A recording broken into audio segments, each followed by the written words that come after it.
The less you say, the less it is assumed needs to be said. That is a quote from a really good friend of mine. I'll keep his name out of this because I don't know if he wants to be identified on the YouTube, but he said that in a client meeting. It was probably 15 years ago at this point. And it was in response to the client wanting to put like all the information that they had on their website. They just wanted it to be an exhaustive list, this endless catalog that just grows and grows and grows. Thankfully, those days are sort of behind us, depending on the industry, depending on the client. The point was really well taken that you shouldn't have to say too much. And when you say less, you're putting out the vibes that you don't need to say anymore.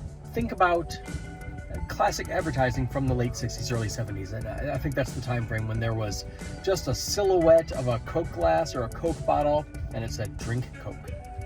That was it. They didn't need to say anything else. There was no smiling fakery of families, enjoying a glass of Coke and saying, "This is the best thing I've ever had with my dinner." There was nothing. It just said, "Drink Coke." That was it.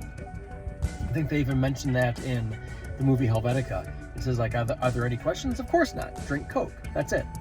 You didn't have to say any more. Try that with your business. Try that when you're on a date. Try that when you're in a job interview. Don't try to oversell yourself by just speaking and speaking and speaking and speaking. Say a little bit less. See where it gets you.